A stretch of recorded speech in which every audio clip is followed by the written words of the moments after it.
বন্যার পানিতে তলিয়ে আছে বসতবাড়ি, ফসলি জমি ও রাস্তাঘাট।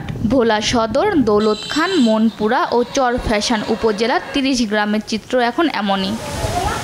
কোথাও বাদ নেই, আবার যেখানে আছে সেখানে নিম্নাচল হওয়ায় দিনে ২ দফায় জোয়ারের পানিতে প্লাবিত হয় বিস্তীর্ণ জনপদ।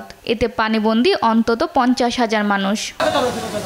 বাড়ির আঙিনা ডুবে থাকায় জ্বলছে না রান্নার চুলা। দুর্গত বেশিরভাগ এলাকায় দেখা দিয়েছে খাদ্য ও বিশুদ্ধ পানির সংকট। এছাড়া জলাবদ্ধতায় দেখা দিয়েছে পানিবাহিত নানা রোগ। এ অবস্থায়ও এখনো সরকারি বা ব্যক্তি পর্যায়ে কোনো ত্রাণ সহায়তা পৌঁছায়নি বলে অভিযোগ বানভাসীদের। জোয়ারের পানিতে, বিষাক্ত পানিতে মানুষের রোগ ছড়ায় যাইতেছে। এবারে খাইতে কষ্ট, রাঁধতে পারতাছি না। আসতে আছি আমাকে আপদ বিহুদ হয়ে গেছে, অসুখ হয়ে গেছে।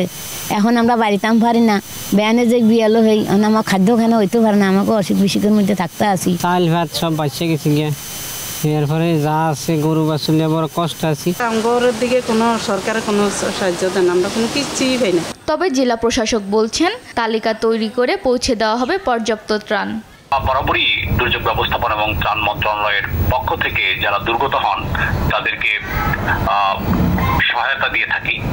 তো এ পর্যায়েও আমাদের উপজেলা নির্বাহী অফিসারদেরকে আমি নির্দেশনা দিয়েছি যে এরকম কোনো দুর্গত মানুষ যদি থাকে তাহলে পরে তাদের তালিকা তৈরি করার জন্য, এবং আমরা সেটার ত্রাণ সরবরাহ করব।